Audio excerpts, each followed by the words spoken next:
De retour dans Bonsoir l'Île-de-France et tout de suite c'est votre emploi, influenceur, testeur de vacances, chasseur de talents, chasseur de bugs ou même espion. Pour commencer l'année 2023 dans l'optimisme et la bonne humeur, dans C'est votre emploi avec l'étudiant, nous avons sélectionné des idées de métiers ludiques, fun, insolites ou qui font rêver les jeunes, vrais métiers ou jobs ponctuels et précaires. On vous dit tout dans C'est votre emploi sur BFM Paris Île-de-France avec l'étudiant. Bonjour Étienne, bonsoir. Bonsoir Mathilde.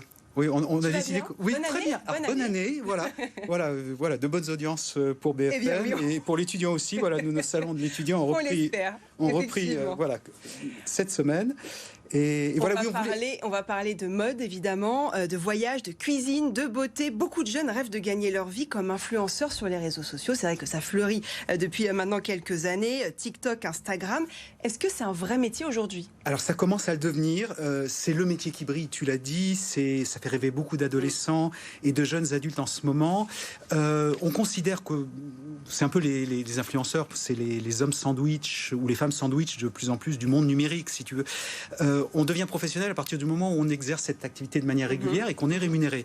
Alors, avec cette définition-là, on a à peu près 150 000 influenceurs en France, c'est beaucoup, qui gagnent des sommes plus ou moins importantes. Voilà, mais la majorité, évidemment, ne gagne pas sa vie principalement avec cette activité. C'est souvent un revenu d'appoint. Pour ceux qui décrochent la timbale, effectivement, ils peuvent vivre de ce métier pleinement, mais ce sont les influenceurs qui arrivent à convertir leur communauté d'abonnés. Qui arrivent à déclencher chez eux le pouvoir de prescription. Ils ont un pouvoir de prescripteur auprès de leur communauté. C'est-à-dire qu'en clair, ils font acheter. Donc, alors à ce moment-là, bien sûr, ils vont être payés par les marques pour faire la publicité de leurs produits. D'où d'ailleurs un vrai problème, parce que le statut juridique n'est pas très clair des influenceurs. Oui, on en parle beaucoup dans l'actualité. Et en ce moment, les pouvoirs publics, le gouvernement et le Parlement s'en sont emparés cet automne pour essayer de donner un statut juridique aux influenceurs. Voilà. Bon, alors est-ce qu'il existe des formations peut-être pour devenir influenceur ? Alors, pour ceux qui nous regardent, il n'y a rien sur le plan académique, une formation où il y aurait avec un diplôme tamponné par le ministère de l'Éducation nationale ou de l'enseignement supérieur, oui, bon, ça, on le ministère du Travail. On n'y est pas encore. Ce qui est sûr, c'est quand même il faut avoir des compétences qu'on peut trouver dans les études supérieures. Il faut maîtriser sur le bout des doigts, évidemment, l'art de la communication, écrite. Il faut savoir écrire, orale et non verbale aussi, puisqu'on va se filmer, se mettre en scène. Donc, il faut connaître aussi bien sûr parfaitement le fonctionnement des réseaux sociaux, les principaux effectivement TikTok, Instagram et puis peut-être la prochaine il faut savoir bien sûr réaliser des vidéos et surtout il faut savoir. Les compétences en marketing sont clés pour arriver à se distinguer parce que la concurrence est nombreuse, comme souvent dans les métiers qui brillent, comme artiste. Donc là, des compétences en marketing de soi pour savoir se vendre, ça va être un vrai plus.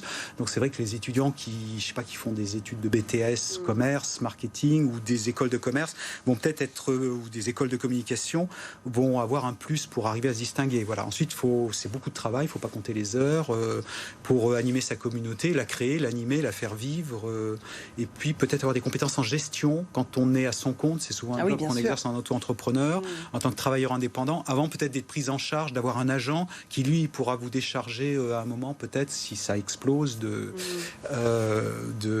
Pour ceux en tout cas qui restent en France, bien évidemment. Bien évidemment, voilà. Moi ce que je conseille quand même aux jeunes, c'est de ne pas abandonner leurs études en cours pour se consacrer uniquement au job d'influenceur parce que ça décolle en flèche. J'ai interviewé un jeune qui a eu la prudence, il est allé jusqu'au bout de son BTS commerce-vente parce qu'il a explosé pendant le confinement. Pour l'instant, ça marche très bien, mais combien de temps ça va durer ? Voilà, mais c'est avoir une solution de repli, ça peut être bien sûr. Ça rassurera les parents. Ça c'est sûr. Allez, on quitte l'univers des influenceurs parce que si jamais on est passionné par l'univers musical, on peut essayer de devenir talent scout, chasseur de talents. En quoi ça consiste ce métier ? Eh bien, c'est dans les maisons de disques principalement, dans l'industrie musicale, on retrouve ce qu'on appelle les talent scouts. En fait, chaque maison de disques a les siens. Il faut aller écumer les scènes de spectacle de France et de Navarre, les petites salles surtout, où il y a les débutants, pour dénicher les futurs talents artistiques.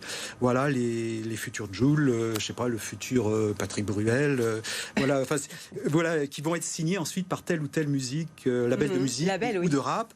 Donc, si vous êtes passionné par un milieu musical en particulier, là, vous allez être immergé toute la journée, en fait, souvent la nuit, le soir. Vous allez être payé pour écouter toute la musique que vous aimez. C'est un peu le rêve. Sony Music France, par exemple, recrute actuellement en CDI à Paris pour un poste de talent scout digital. Alors là, il s'agit de repérer plutôt sur les réseaux sociaux, sur YouTube, les vidéos des talents prometteurs.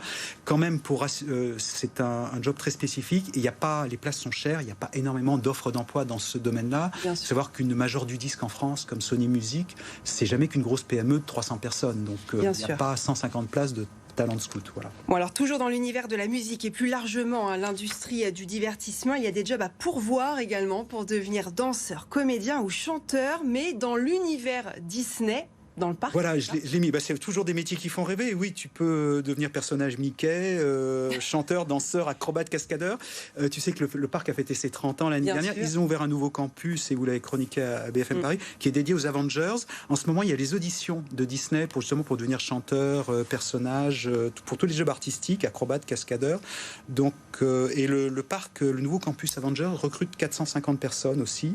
Donc, pour en savoir plus, on va sur le site carrière de Disneyland Paris. On trouvera toutes ces offres et notamment les dates pour les auditions, les castings. Oui, bien sûr, très important. Alors, il ne nous reste plus beaucoup de temps, malheureusement. Peut-être un mot sur ces jobs insolites de testeurs. Alors, dans le métier du test, tu sais qu'on teste tout. Donc, dans le numérique, les testeurs, ça va être les bêta-testeurs ou les chasseurs de bugs. Là, tu peux être salarié, soit en job d'appoint pour les étudiants, tu es payé aux bugs que tu auras repérés. On peut être dormeur professionnel, c'est-à-dire que là, tu vas tester des matelas. Génial. Donc, on dort et on est payé. Tu vas être payé pour tester des matelas, c'est très sérieux. Il y a une marque internationale de matelas qui s'appelle Emma, qui recrute régulièrement des stagiaires pour ça. On peut tester des sex toys aussi. En ce moment, tu as une entreprise allemande qui va pas te payer, mais qui va t'offrir les produits pour à tester. Il y a d'autres entreprises, j'ai regardé, j'ai fait une enquête pas très fouillée, mais 1 500 € pour tester 3 produits par jour. Voilà. Et puis il y a des testeurs de vacances. Ah oui, les testeurs de vacances, ça c'est quand même sympa. Alors ça peut être client mystère, c'est-à-dire qu'on va te payer le voyage, mais tu vas te faire passer pour un touriste et repérer tout ce qui ne va pas dans la prestation. Est-ce que l'accueil est souriant? Est-ce que quand il y a un problème, le technicien vient dépanner la prise qui est pas... Voilà, c'est beaucoup de... Voilà. Sinon, tu peux être... Là, c'est presque le job d'influenceur. Tu vas être payé pour te montrer, te mettre en scène dans une destination de rêve et la vendre en tant que prescripteur aux vacanciers. Alors, on parlait effectivement de testeurs de voyage. Ça se rapproche un peu du métier d'espion. Et justement, c'est complètement fou, on peut devenir espion. Et ben voilà, j'ai repéré juste avant les vacances, la DGSE, nos services du contre-espionnage, a publié 30 offres d'emploi spéciales jeunes en alternance pour devenir agent de renseignement. Donc si vous voulez rejoindre la prochaine promotion du service secret français, vous devez avoir Bac plus 2 minimum. Vous allez signer un contrat d'apprentissage pour 1 an, 3 ans et vous formerez au domaine de la sécurité, de la cybersécurité, des sciences, des technologies. Voilà le soutien. Et puis, on peut devenir officier aussi ou sous-officier du renseignement. Et là, vous avez jusqu'au 13 février pour vous inscrire à une réunion d'information sur le site de la DGSE si vous voulez en savoir plus. Bon, eh bien, tu restes avec nous. On va passer tout de suite aux 3 infos. C'est ça, c'est votre emploi. 3 infos.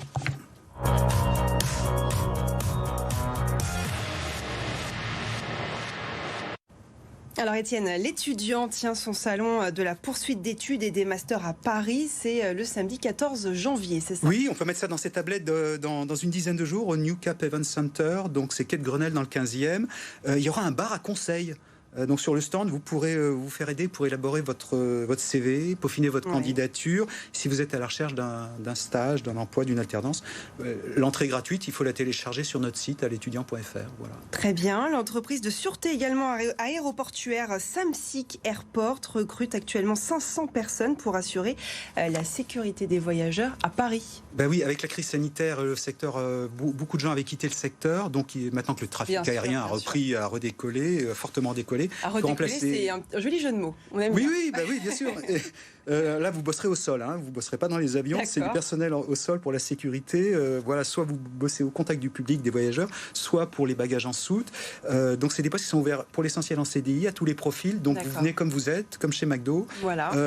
Si vous n'avez pas d'expérience professionnelle du secteur, ça n'est pas grave. On vous embauche et vous suivrez des formations pour occuper votre poste. Voilà.